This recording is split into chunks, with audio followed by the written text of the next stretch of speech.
So, hello everyone. This is Geeky Rahul from V4AI, that is V for Artificial Intelligence. इस channel का purpose यही है to educate all of you on the artificial intelligence stuff related to data science and artificial intelligence. So, who am I? I am a seasoned professional who have worked in the industry for 6.5 years and even more than that as a data scientist. So, I've worked with Udacity and some other companies like Affine Analytics, worked with clients like Sony, ABI InBev. So I've worked with these sort of companies as a data scientist. So I know a bit about how things work. So with this channel, I'm just going to educate all of you on these things, right? So in this video, we guys are going to cover decision trees. And जो content है, this is specifically for Indian viewers. तो English में हम बात करेंगे जिससे grasping power अच्छी हो. You guys will be able to understand the content in an easy way. ठीक है? So decision tree क्या होता है? Decision tree is one of the most common algorithm that every manager and a data scientist is interested to use. ठीक है? मैंने manager क्यों बोला? क्योंकि यार मैनेजर सारे MBA करे हुए होते हैं, उनको टेक्नोलॉजी का इतना ज़्यादा समझ आता नहीं है. ठीक है? एंड मोस्ट इम्पॉर्टेंटली जो स्टेक होल्डर्स होते हैं हमारे, जिनके लिए हमें डिलीवर करना है, राइट? जब आप एक मशीन लर्निंग मॉडल बनाते हो तो एंड ऑफ द डे उसको एक बिजनेस यूज केस को सॉल्व कर रहे हैं. It is not going to be use by technocrats. It's going to be used by the business users. The stakeholders को primarily use करना है, जो कि managers होते हैं या business owners को, right? तो उनको समझ आना चाहिए कि जो आपका machine learning model है वो क्यों और किस basis पे decision ले रहा है. तो इसीलिए decision tree को हम preference देते हैं, वो लोग prefer करते हैं because it's easy to explain. थोड़ा explainability होती है. इसमें क्या होती है? सबसे पहला point आया आपका explainability. एक्सप्लेनेबिलिटी एक बहुत मेजर चीज़ है जो कि मशीन लर्निंग में आती है.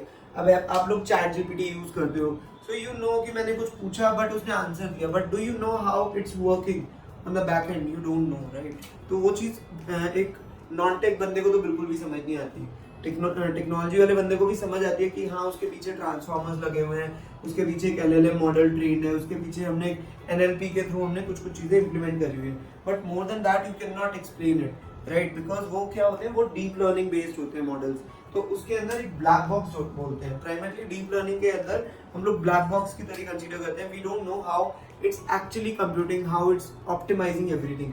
But decision tree how and where it actually differentiates is कि हम उसके एक एक पॉइंट को एक्सप्लेन कर सकते हैं. डिसीजन ट्री में आप एक्सप्लेनेबिलिटी सबसे बड़ी चीज होती है. आप बिजनेस यूजर को जाके एक्सप्लेन कर सकते हो कि उसने डिसीजन किस बेसिस पे लिया. तो आगे बढ़ते हैं कि डिसीजन ट्री का पर्पस क्या है. तो decision tree helps you to make the decision. जैसे हम अपनी लाइफ में डिसीजंस लेते हैं, उसी तरीके से डिसीजन ट्री भी डिसीजंस लेते हैं. जैसे कि सपोज आप एक जॉब के लिए गए, ठीक है, या हमारे को एक डेटा सेट दिया हुआ है या टेबल दी हुई है, तो उसमें मुझे देखना है कि क्या जो मैं हायरिंग कर रहा हूँ एक HR के लिए या एक बंदे के लिए, अगर मुझे सपोज जॉब मिल रही है, लेट्स से मैं एग्जांपल ले रहा हूँ, तो मैं फ्रेशर हूँ and I am looking for a job. ठीक है, तो मैं सीधे चेक करूंगा कि क्या मुझे बहुत सारे एट्रीब्यूट्स होंगे. एट्रीब्यूट्स क्या क्या होंगे कि यार सैलरी क्या है, ठीक है, सैलरी क्या है, कंपनी कौन से टाइप की है, कंपनी टाइप क्या है, कंपनी टाइप क्या है, ठीक है, इज इट सैलरी क्या 10 लाख से है या 10 लाख है या 15 लाख है या 20 लाख है या 25 लाख है या 40 लाख है, कितनी इसकी सैलरी वो ऑफर कर रहे हैं. सो दैट इज समथिंग मुझे बहुत इंपॉर्टेंट रहेगा. तो एक one of the important feature is इतना, कंपनी किस टाइप की है, क्या ये एक प्रोडक्ट बेस्ड कंपनी है, क्या ये एक सर्विस बेस्ड कंपनी है ना, कि मतलब जैसे TCS इन्फोसिस की तरह सर्विस बेस्ड कंपनी है या फ्लिपकार्ट की तरह एक प्रोडक्ट बेस्ड कंपनी है. तो these kind of features are very important for me to make a decision कि मुझे क्या जॉब ऑफर मिल भी गया तो मेरे को ज्वाइन करना चाहिए या नहीं करना चाहिए.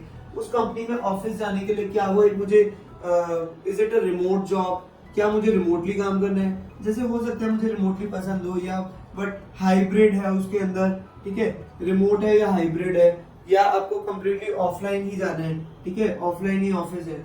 उसके बाद अगर देखा जाए इसके अंदर और क्या चीजें हो सकती हैं, और हो सकती है कि कम्यूट टाइम कितना है. अगर आपको डेली ट्रैवल करना है तो कम्यूट टाइम कितना है, क्या 1 घंटा लगता है, क्या 2 घंटे लगते हैं, या it's just I mean walking distance पे है. तो these kind of things will be very important for me to make a decision कि मुझे वो कंपनी जॉब के लिए ज्वाइन भी करनी चाहिए नहीं करनी चाहिए, है ना। तो इसी चीज के लिए हम लोग डिसाइड करते हैं। जब मुझे जॉब ऑफर मिल गया तो मैं चेक करूंगा कि यार अगर कंपनी मुझे 15 लाख से ज्यादा दे रही है यूएस है, तो मैं चेक करूंगा नेक्स्ट चीज की कम्यूट टाइम कितना है, क्या कम्यूट टाइम ट्रैवलिंग टाइम 1 घंटे से ज्यादा है।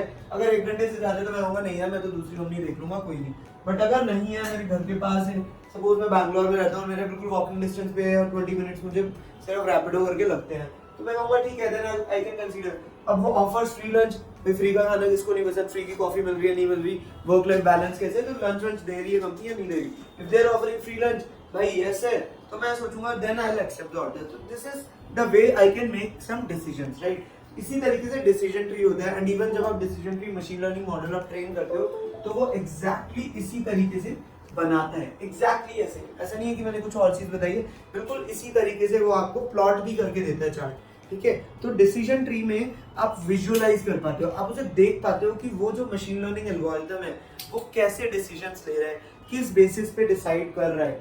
उसी चीज के लिए हम डिसीजन ट्री यूज करते हैं। इसीलिए मशीन लर्निंग एल्गोरिथम्स में decision tree is one of the most favourite algorithm, ठीक है। इसके बाद इससे डिसीजन ट्री से हम जब बात करते हैं तो डिसीजन ट्री से हमारा रैंडम फॉरेस्ट मॉडल आता है। रैंडम फॉरेस्ट जिससे डिराइव होता है तुम्हारा एक बूस्टिंग एल्गोरिथम्स होते हैं। इसी तरीके से एक मोस्ट पॉपुलर कैगल पे जो चलता हुआ आ रहा है, अभी भी चल रहा है, बट अब तो डीप लर्निंग पे ज्यादा फोकस कर रहे हैं कैगल के। बट अगर बात करें जो तो XG boost model, these are one of the I mean very popular model, right, जिनको हम यूज करते हैं। Boosting model, random forest model, तो ये सब चीजें हम यूज करते हैं। बट ये सब कहाँ से निकला है, ये सब डिसीजन ट्री से ही आया है। तो यू शुड अंडरस्टैंड कि डिसीजन ट्री क्या है एंड क्यों यूज होता है। सो डिसीजन ट्री के लिए हमने ब्रीफली बात करी कि क्यों यूज होता है, क्योंकि इसमें एक्सप्लेन कर सकते हैं, आप एक्सप्लेन कर सकते हो कि ये मॉडल क्यों यूज हो रहा है, या इसमें डिसीजंस किस बेसिस पे लिए, सैलरी देगी, फिर कम्यूट टाइम देगा। तो इसमें इस तरीके से इन सबको क्या बोलते हैं, पैरामीटर्स बोलते हैं, ठीक है। तो इन सब तरीके से ये करता है वो। तो अभी बात करते हैं कि क्या ये रिग्रेशन के लिए यूज कर सकते हैं। तो मतलब मोटा मोटा बात करी जाए तो ये क्या कर रहा है, this represents decisions, this nothing but represents decision, represents what decisions, है ना। ये represent करता है decisions and output क्या देता है, output करता है conclusions, output क्या करता है conclusions, ये output करता है conclusions, right। तो हमें पता चलता है लास्ट में कि भाई एक्सेप्ट करा ऑफर या डिक्लाइन करा। जैसे एक बच्चा अगर पार्टी करने जा रहा है, मैं एक let's say I am a Gen Z and I want to go and party, तो आई सी कि भाई बाहर जाके पता चले मैं भीग जाऊँ, बारिश नहीं होनी चाहिए ना, तो I just want to analyse कि आज बारिश होगी या नहीं होगी। तो मैं क्या क्या देखूंगा, आज का टेम्परेचर कितना है, आज की ह्यूमिडिटी कितनी है, आज तक वालों ने क्या आज के लिए वेदर प्रेडिक्शन कर रखा है, ये सारी चीजें मैं देखूंगा, right. And then only decide कि भाई मुझे आज पार्टी करने जाना भी या नहीं जाना, बिकॉज बाहर का वेदर अच्छा नहीं है, तो आई जस्ट कंसीडर कि ठीक है आई गो टुमारो, है ना, या पार्क में मुझे घूमने जाना है या नहीं जाना। तो on these set of features I will make a decision. तो ये बेसिकली हमने डिसीजन ट्री के लिए बात कर ली। अभी बात करते हैं कि काफी डिटेल में हमने बात करी है। अभी एक एग्जांपल लेते हैं कि यार जैसे इसके अंदर क्या क्या चीजें इंपॉर्टेंट है, क्योंकि किसी भी एल्गोरिथम के अंदर आपको कीवर्ड्स पता होना चाहिए कि कीवर्ड्स क्या क्या है। तो कीवर्ड्स की बात करी जाए तो देखो सबसे पहले क्या इसमें आता है, रूट, कि भाई सबसे पहले क्या आया, रूट, कि आपने सबसे इंपॉर्टेंट फीचर कौन सा सोचा। फीचर से मेरा मतलब है कि अगर एक बच्चा सपोज नेटफ्लिक्स है, ठीक है, अगर किसी नेटफ्लिक्स वालों को ये बहुत इंपॉर्टेंट यूज केस है, मैं एक यूज केस डिस्कस कर रहा हूँ यहाँ पे, नेटफ्लिक्स किसका कर रहा हूँ, नेटफ्लिक्स का या अमेजोन प्राइम का, कि भाई नेटफ्लिक्स वाले देखते हैं कि हर महीने उनका चर्न क्या होगा। हर बिजनेस को बहुत इंपॉर्टेंट एक मेट्रिक होती है कि चर्न कितना है, क्या कितना है, चर्न, CHURN। चर्न मतलब जैसे हमारे पेरेंट्स वगैरह दही मथते हैं, जैसे दही दूध वगैरह को मथ के आप जैसे निकालते हैं ना, मलाई वगैरह निकालते हैं, तो ये सब चीजें मथने से आपका मक्खन निकलता है। तो आपको चर्न कितना होगा, मतलब कितने लोग they will leave our businesses, कि हमारे कितने कस्टमर्स होंगे जो कि कल दोबारा देखने नहीं आएंगे, दोबारा मूवी देखने नहीं आएंगे। तो नेटफ्लिक्स वाले देखते हैं कि कितने लोग हमारे सब्सक्रिप्शन को रिन्यू नहीं करेंगे, तो कितने लोग चर्न आउट हो जाएंगे, है ना। तो that is really important for them to understand कि कितने लोग चर्न आउट हो जाएंगे। तो उसके लिए वो क्या करते हैं, उसके लिए लेट से उनके पास क्या क्या फीचर्स होंगे, उनके पास होगा कस्टमर आईडी होगा, फिर कस्टमर की एज होगी, है ना, फिर वो कस्टमर का जेंडर क्या है उसमें भी इंपॉर्टेंट है कि मेल है फीमेल है, उस पर भी इंपॉर्टेंस हो सकती है। उसके बाद सब्सक्रिप्शन किस टाइप का है, बहुत इंपॉर्टेंट फीचर है ना, सब्सक्रिप्शन किस टाइप का है, सब्सक्रिप्शन किस टाइप का है, वो चीज आपको देखनी है कि क्या ये एनुअल सब्सक्रिप्शन है, मंथली सब्सक्रिप्शन है, 199 वाला सब्सक्रिप्शन है, 149 वाला सब्सक्रिप्शन है, या 299 वाला सब्सक्रिप्शन है, डिफरेंट, ठीक है। उस कौन सा वाला है, प्रीमियम वाला है, प्लैटिनम है, या बेसिक सब्सक्रिप्शन है, ये सारी चीज, मंथली फीस कितनी पे कर रहा है जो हमने अभी डिस्कस करा, ठीक है, कितना पे कर रहा है वो मंथली, राइट। तो ये सब चीजें हैं। उसके बाद देखते हैं कि सबसे इंपॉर्टेंट चीज एक और आई कि स्ट्रीमिंग आवर्स। अगर आप एक नेटफ्लिक्स का सब्सक्रिप्शन ले रहे हो एंड आप उसको यूज ही नहीं कर पा रहे हो, ठीक है, यूज ही नहीं कर पा रहे हो, आप सिर्फ 2-4 घंटे देख रहे हो पूरे महीने में, तो कुछ ना कुछ टाइम बाद बहुत सारे कस्टमर्स ऐसे होते हैं जो कि वो रिन्यू नहीं करते बिकॉज दे फील कि पैसा बर्बाद हो रहा है, we are not using it. But कई लोग नहीं करते, मतलब कंटिन्यू भी कर लेते हैं। So that's how it works. फिर उसके बाद कितने नंबर ऑफ डिवाइसेस पे वो यूज कर रहे हैं। तो अगर एक कस्टमर है जो कि बहुत सारे नंबर ऑफ डिवाइसेस पे यूज कर रहा है एंड उसके काफी सारा, मतलब वो वॉच टाइम भी बहुत ज्यादा है, वो बहुत ज्यादा मूवीज देखते हैं, तो ऑब्वियसली बात है इट्स क्वाइट पॉसिबल कि वो नेटफ्लिक्स का सब्सक्रिप्शन कंटिन्यू करेगा। उसके बाद लास्ट आ जाता है कि चर्न होगा या नहीं होगा, तो यस या नो, कि भाई वो भाग जाएगा या नहीं भागेगा, है ना, कि वो कंटिन्यू करेगा सब्सक्रिप्शन। तो इस तरीके से कुछ डेटा सेट प्रिपेयर किया जाता है। This is a very small data set, but actual real life में आप देखोगे तो उनके पास, मतलब if I remember the data set on which I was working for one of the clients, so we had close to, seriously it was close to 600 million customers, 600 million customers, इतने हमारे customers थे। तो we had that big data set जिसको आप analyse normally देख के नहीं कर सकते, उसके लिए प्रोग्रामिंग यूज होगी, उसके लिए आपको पाइस्पार्क वगैरह पे बड़े बड़े मतलब क्लस्टर्स बना के आपको डेटा सेट को एनालाइज करना होता है। तो इस तरीके से हम करते थे। तो आपके पास, but I was not working for Netflix, let me be very clear, but I was working for a client and we had close to 600 million customers, ठीक है, close to 600 million customers for one of the clients with which I work, so we had these many customers, right? तो अभी मैं simple सी चीज बता रहा हूँ कि यार इस तरीके से आपका डेटा सेट होता है। अब इस डेटा सेट में मुझे ये डिसाइड करना है कि कौन सा सबसे इंपॉर्टेंट फीचर है। लेट से मैं देखने से कहता हूँ यार स्ट्रीमिंग डिवाइस, स्ट्रीमिंग आवर्स जो है वो सबसे बड़ा इंपॉर्टेंट फीचर है, तो उसको मैं क्या कहूँगा, रूट बना दूंगा। सबसे पहले मैं चेक करूंगा कि स्ट्रीमिंग आवर्स क्या 50 आवर्स से ज्यादा है, एग्जांपल ले लिया मैंने, है ना। बट कैसे ये मैंने इसी तरीके से उसके बाद मैं चेक करूंगा कि नेक्स्ट फीचर क्या होगा। नेक्स्ट फीचर चेक करेंगे, लेट्स से नेक्स्ट फीचर मैंने देखा कि नंबर ऑफ डिवाइसेस कितने हैं, तो सेकंड इंपॉर्टेंट फीचर है कि कितने नंबर ऑफ डिवाइसेस है, क्या एक डिवाइस पे देख रहे हैं या 2 डिवाइसेस पे देख रहे हैं या 3 डिवाइसेस पे देख रहे हैं, ज्यादा पे देख रहे हैं, तो इन सब से आपको पता चलता है, राइट। तो ये सारे फीचर्स सेलेक्ट करने का तरीका क्या होगा, अभी हमें पता चला ये क्या थी, कीवर्ड्स मैंने बताया, दिस विल बी रूट जो सबसे ऊपर आ रहा है। उसके बाद जो नीचे वाला होगा उसको क्या बोलेंगे, चाइल्ड। वो कौन सा होगा, वो चाइल्ड होगा, ठीक है ना, क्योंकि उसके बाद आप देख रहे हो। तो decision tree is nothing but a tree like structure जो कि रूट एंड चाइल्ड एक हिरार्की में सेट कर देता है फीचर्स को। अब हिरार्की मतलब लेवल बाय लेवल आप बना देते हैं, बट लेवल बाय लेवल बनाता कैसे है, क्योंकि सबसे इंपॉर्टेंट चीज है बना देता है, सब कहते हैं ऐसे ऐसे कर लेंगे, बट हाउ इट वर्क वो सबसे इंपॉर्टेंट चीज है। तो अभी उसके लिए हम ब्रीफली आज यहाँ डिस्कस करेंगे, बाकी क्योंकि it's a very vast topic and we should be aware कि कैसे इसको इम्प्लीमेंट करना है। So we will be covering all these things in our next set of videos as well. But जहां तक मैं आज बता रहा हूँ, आई होप तुम लोगों को वहां तक बहुत क्लियर होनी चाहिए कि ये कैसे वर्क करता है, ठीक है। सो अगर बात करें कि नेक्स्ट चीज क्या होती है इसके अंदर, अगर बात करें कि यार क्या क्या होता है, ठीक है, तो जब आपने फीचर डिसाइड करा, जैसे यहाँ पे स्ट्रीमिंग आवर्स डिसाइड करें, तो ये कैसे डिसाइड होगा, इसके लिए कोई एक एल्गोरिथम यूज होते हैं। जैसे कुछ इंपॉर्टेंट जो मोस्ट कॉमन है, जो इंटरव्यूज में भी आपको पूछे जाते हैं, इसके लिए 2 मोस्ट कॉमन अप्रोच होती है। एक होती है इंफॉर्मेशन गेन वाली, ठीक है, इंफॉर्मेशन गेन है ना, जो कि डिपेंड करती है किस पे, एंट्रोपी पे। Entropy is nothing but it tells about the randomness in the data, कि कितना रैंडमली डिस्ट्रीब्यूटेड है डेटा, वो बताता है एंट्रोपी। तो ये एंट्रोपी और इंफॉर्मेशन गेन पे डिपेंड करता है। दूसरी अप्रोच होती है जिनी इंडेक्स, ठीक है, दिस इज गिनी इंडेक्स। तो ये भी इसी तरीके से एक अप्रोच होती है जिसके थ्रू इसमें हम प्योरिटी ऑफ द नोड बताते हैं। तो उसके थ्रू आप इसमें प्योरिटी पे फोकस करते हैं, ठीक है, कि कितना इम्प्योर है और कितना प्योर है, और इस पे आप रैंडमनेस पे डिपेंड करते हो, ठीक है। इस तरीके से आप यूज करके बता पाते हो कि कौन सा मुझे फीचर, कौन सा वाला कॉलम मुझे रूट लेना है, कौन सा कॉलम मुझे रूट लेना है, कौन सा कॉलम मुझे चाइल्ड लेना है, वो कैसे हम डिसाइड करते हैं, इंफॉर्मेशन गेन और गेनी इंडेक्स। ठीक है, यहाँ तक समझ आया। तो ये हो गई जिन अप्रोचेस को यूज करके हम बनाते हैं।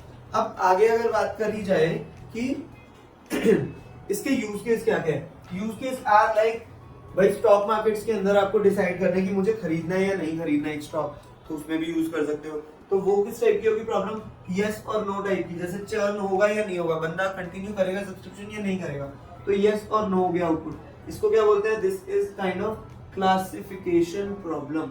तो क्लासिफिकेशन प्रॉब्लम्स में इसको यूज कर सकते हैं। किस किस टाइप की क्लासिफिकेशन प्रॉब्लम्स में यूज कर सकते हैं, जैसे कि भाई कोई मेल आया आपको, तो जीमेल करते हैं ना कि स्पैम ईमेल है, प्रमोशन वाला ईमेल है या इंपॉर्टेंट ईमेल है, तो उसके लिए आप यूज कर सकते हो। कैसे, ईमेल्स के लिए, चर्न के लिए, है ना, चर्न चेक करने के लिए, स्टॉक बाइंग के लिए कि यार मुझे खरीद, ये बहुत वेग एग्जांपल ले रहा हूँ स्टॉक बाइंग का, बट या कि मुझे खरीदना है या नहीं खरीदना, यस और नो आउटपुट, राइट। इसी तरीके से कैंसर डिटेक्शन के लिए कि इसे कैंसर है या नहीं है, ये कॉमन प्रॉब्लम्स है जो आप स्टडी करते हो, कैंसर डिटेक्शन वगैरह।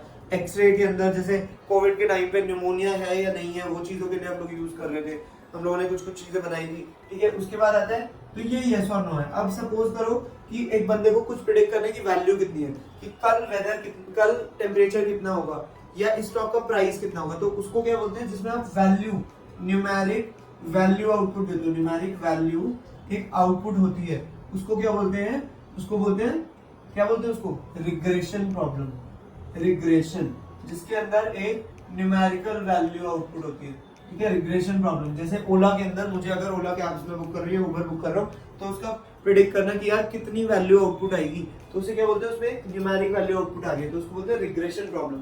ठीक है, तो इसके एग्जांपल से अगर बात करी जाए कि प्रिडिक्ट करना कि हाउस का प्राइस क्या होगा अगले साल, या इस एरिया में प्राइस क्या होगा, कि अगर 2 रूम सेट है 2 BHK है तो उसका प्राइस ये है, 3 BHK तो इसका प्राइस ये है, तो अगर 2 BHK में ये चेंजेस हो जाए, या बहुत ज्यादा रेनोवेटेड है, बहुत अच्छे एरिया में, तो उसका प्राइस क्या होगा। तो प्रिडिक्शन ऑफ प्राइसेस, उसमें क्या होगा, आपका एक न्यूमेरिक वैल्यू आउटपुट हो रही है, ये स्टॉक का प्राइस आप प्रिडिक्ट कर रहे हो। तो इस टाइप की चीजें कुछ कुछ हम करते हैं। हेल्थ केयर में बहुत कॉमनली यूज होता है, क्योंकि health care, credit card, fraud detection वगैरह में डिसीजन ट्री बहुत यूज करते हैं, बिकॉज एक्सप्लेनेबिलिटी इज इंपॉर्टेंट। इसीलिए मैंने सबसे पहले बोला एक्सप्लेनेबिलिटी, जहां हमारे बिजनेस यूजर्स, जहाँ पे गवर्नमेंट, जहाँ पे हमारा जो मेन ओनरशिप है, वो इंपॉर्टेंस देते हैं एक्सप्लेनेबिलिटी की। भाई बताओ कि कैसे कैसे डिसीजन लिया, उस केस में डिसीजन ट्री बहुत ज्यादा यूज किया जाता है।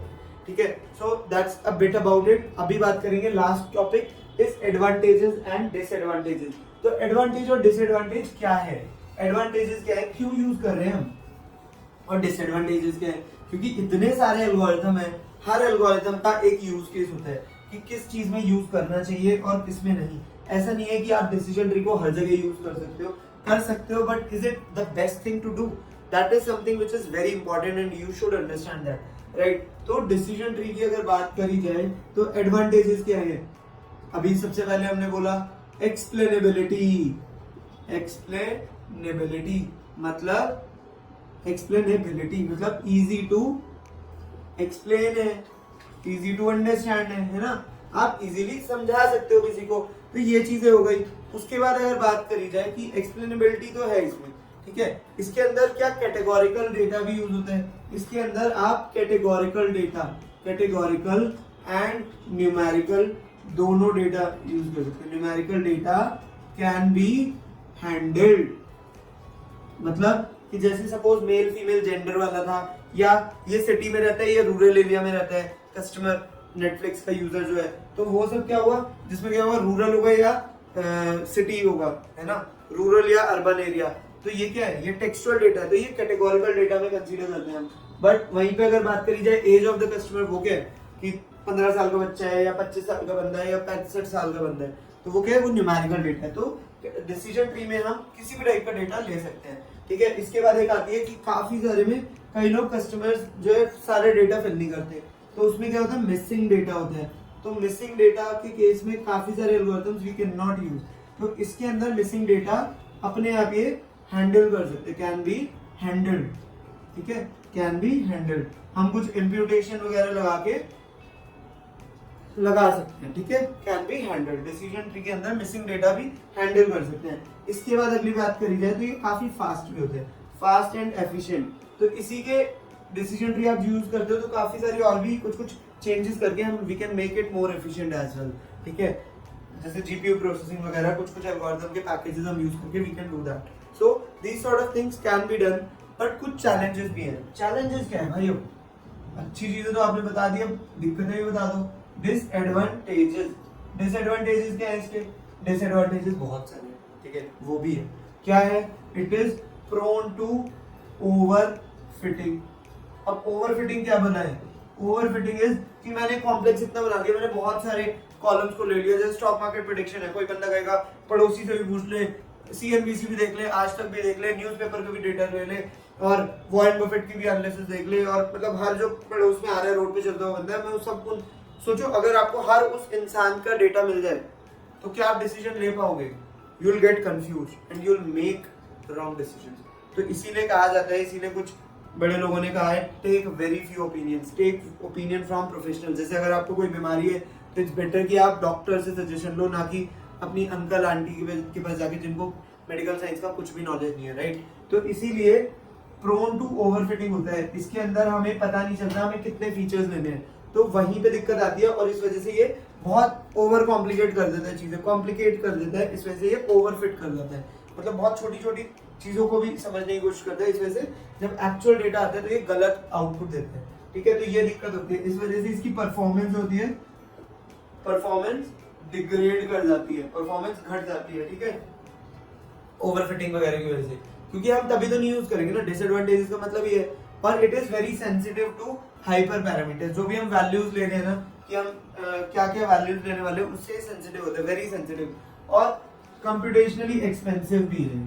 एक और भी चीज है, कंप्यूटेशनली एक्सपेंसिव,